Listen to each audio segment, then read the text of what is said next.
Hitler wanted a Jew-free Europe. He and his demented cronies did not hide their intent. When they had the power, they mass murdered and exterminated almost all of the Jews of Europe in the Holocaust, started a world war that resulted in the deaths of over 70 million people, destroyed Europe, created millions of refugees, and caused millions of people to be crippled, wounded, handicapped, and scarred for life. Hamas and company want a Jew-free Palestine. They do not hide their intent any more than Hitler hid his. On October 7th, Hamas and company showed the world once again that when they get their hands on defenseless people, including babies, children, and the very old, they rape, murder, behead, burn people alive, mutilate, torture, kidnap, and commit other atrocities. Hamas already showed the world they will murder every Israeli, every Jew they can get their hands on in the relentless suicide bombing attacks, randomly running cars and trucks into pedestrians, stabbing people randomly on the streets, shooting civilians, and more. Hamas and company make it clear that murder is not taboo to them. Deliberately attacking and killing defenseless people, murder, violating the most basic of commandments enshrined in the Ten Commandments, was demonically elevated by Hamas and company from taboo to virtue. Murder is resistance in their demented, hate-filled minds. From the years of relentless attacks, Israel constructed walls and fences. To Hamas supporters, walls and fences constructed by Israel to stop murder and terror is unacceptable. Jews defending themselves from murder and the driving force behind this conflict and why it never resolves. Anti-Semitism, which means specifically hatred against Jews, is perversely reinterpreted to keep the narrative flowing of Jews as demonic or subhuman. They say walls and fences mean apartheid and oppression, knowing full well why those walls and fences were constructed in the first place.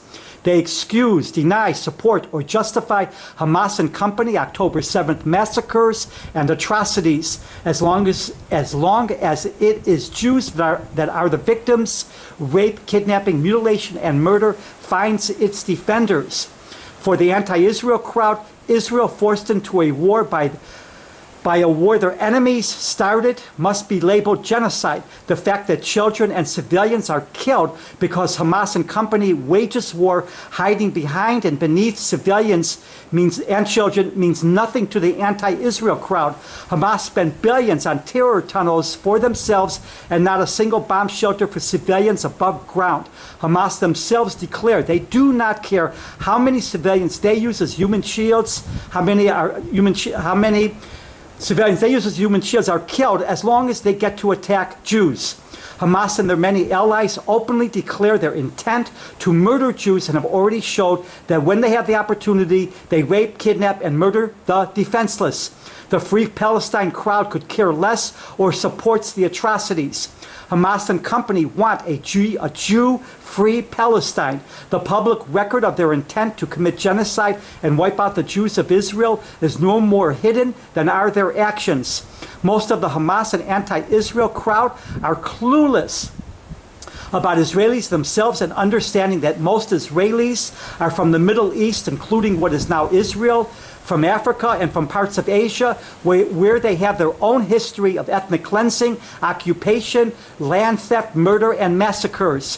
Free Palestine is no different than Hitler's call for a Jew-free Europe. Free Palestine means destroying Israel and exterminating its majority population, Israeli Jews. Free Palestine is a call for extermination. It is not a call for two states. It is not a call for coexistence. It is not a call even for one state where Jews and Arabs live together.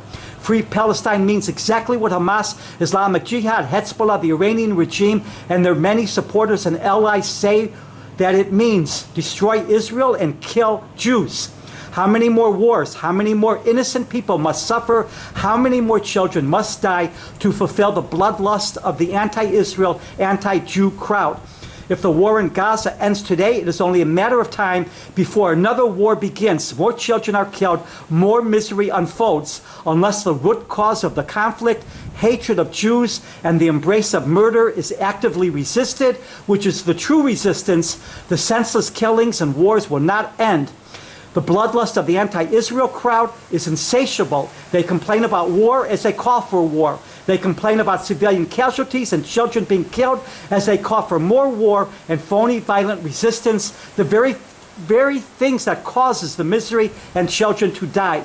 They complain about genocide, conflating the horrors of war with actual genocide as they support the actual organizations and countries, including Hamas, the Iranian regime, and others that actively seek genocide. They complain about children being killed as they openly support the murderers of Jewish children that wage war using their own children as their human shields.